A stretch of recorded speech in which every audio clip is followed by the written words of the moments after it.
Hello guys, magandang gabi po sa ating lahat. Kumusta po ang bawat isa? At mag-update lang po kami guys, no? Dahil tungkol po ito sa pag-aaral po ni Neri.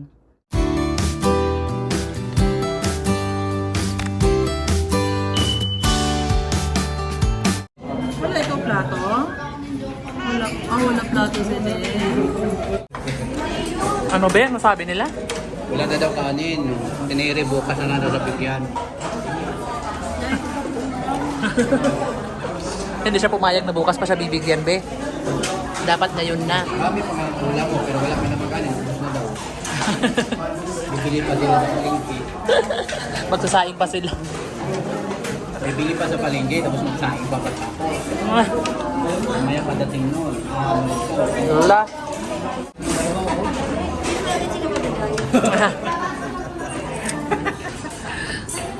Ayan na yung kanin ni Neri. Tapos yun, ako din pala.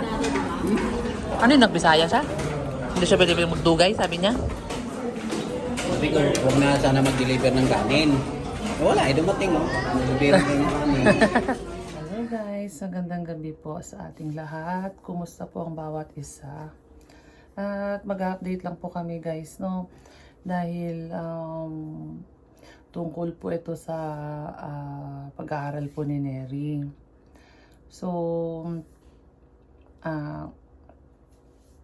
i-update po namin kayo dahil 'di ba nung nagpunta kaming last week. Hindi, nagpunta tayong Baguio. Baguio. Di ba nagbakasyon po kaming Baguio, guys? 1 week. 1 week. Hindi naman, wala pang 1 week. Di ba umakyat tayo Tuesday? Po. Ayan, bumalik po kami sa Linggo kami bumalik. Bakasyon po kami doon. Ilang araw. Tapos, pero bago po kami magbakasyon, 'di ba guys, is nakita niyo po sa vlog namin na nag-enroll na si Neri sa Olivares, no, sa Tagaytay. Ayan, sa mga nagko-comment po is sa Tagaytay po yung Olivares na 'yon, no, hindi po 'yun sa kung saan saang parte ng lugar, parte ng Pilipinas. Ang Olivares na 'yon is dito po 'yun sa Tagaytay. Ngayon, malapit lang. Nakapag-enroll na po siya doon. In-enroll na po namin. Meron na po siyang ID. Magpapatahi na lang po ng uniform. Kahit meron na po. Magpapasukat pala. Magpapasukat pa lang po ng uniform. Ganon. So, okay na po. Okay na po sa Olivares, ano.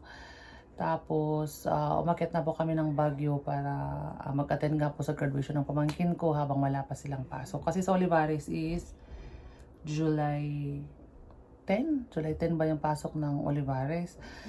July 10 ata yun. July 10 nga. Nung nasa Baguio kami guys, nung araw na graduation, Thursday yun ng graduation ng pamangkin ko, naka-receive si Neri ng message kasi ba alam nyo naman po na nasa waiting list po si Neri sa CCT, sa City College of Tagaytay. Pero yun nga po, para syempre hindi po natin alam gaano kung makakapasok po ba talaga siya doon sa CCT.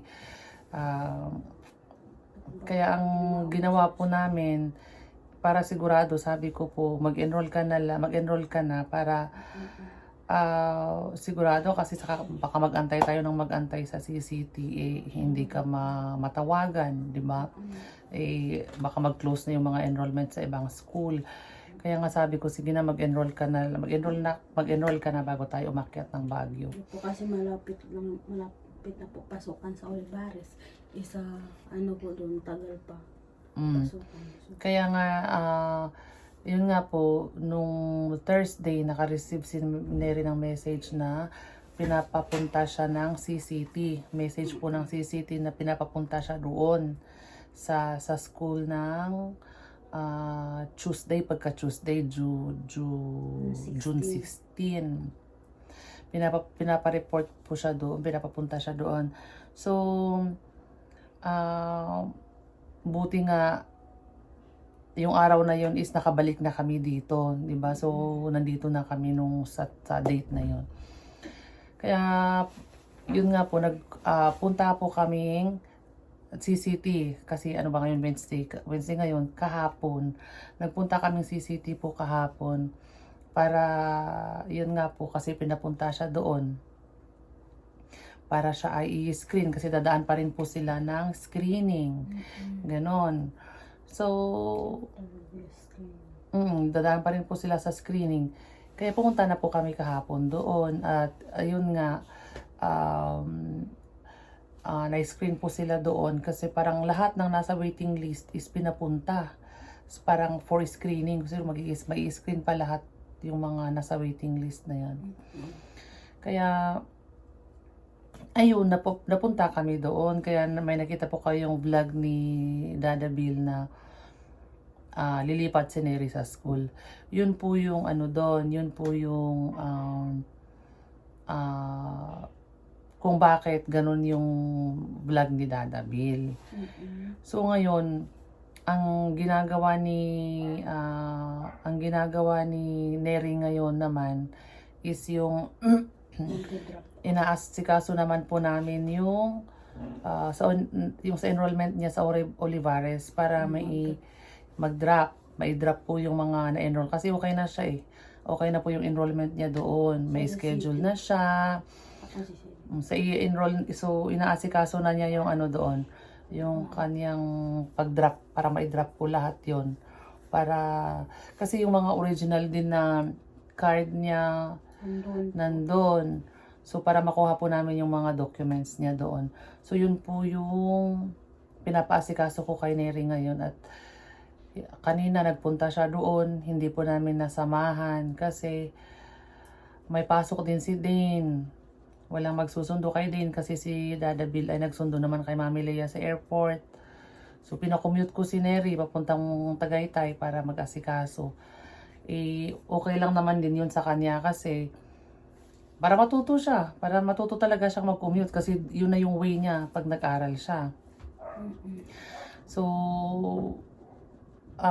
kaninang umaga pagkahatid namin kay Dane sa school, umalis naman si Dada Bill nagsundo. Kami naman ni Neri, sinamahan ko naman siya sa kanyang medical check-up na requirements doon sa CCT. Kaya nagpa-laboratory muna siya sa drug test at saka nagpa-x-ray. Kasi yun po ang requirements for CCT. So, lahat ng school Neri daw, meron silang ganyang requirements, hindi lang sa CCT. Lahat ng college. So, ayan, pagkatapos ng medical niya kanina, ay, yun, nag-commute na siya mag-isa papuntang Tagaytay. Nakita ko na, nandito na yung result Neri, nakita ko na sa online.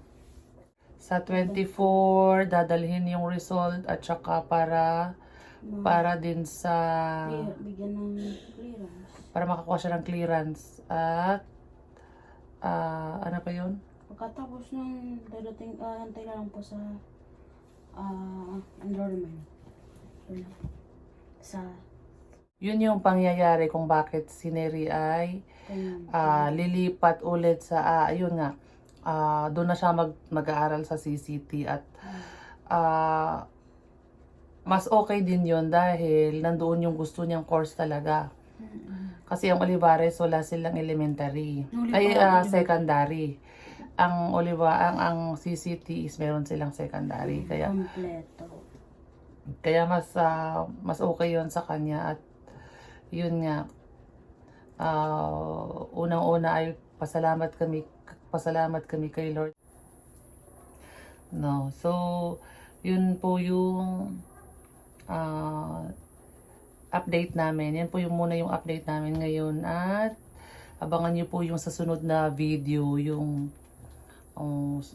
i-upload ko po ulit yung anong tawag Abagan niyo dito? po guys. May nangyari po sa akin doon. Aawa din po kayo sa akin doon. Ayun. So, yun po muna yung update namin sa inyo at i-upload ko ulit yung next video yung pag-process namin ng mga papers niya ni yung pagpasok niya dun sa CCT. Abangan niyo po yun. Mm. Maluluha din po kayo doon. Ayan. So, ayun lang guys. Yun po muna yung update namin po sa inyo ngayong gabi, no? So, maraming salamat po sa inyong lahat. At maraming salamat po sa patuloy po na pag-support sa aming bunting vlog, no? So, thank you po very much. Bye-bye na po and good night, good morning, and God bless everyone. Bye!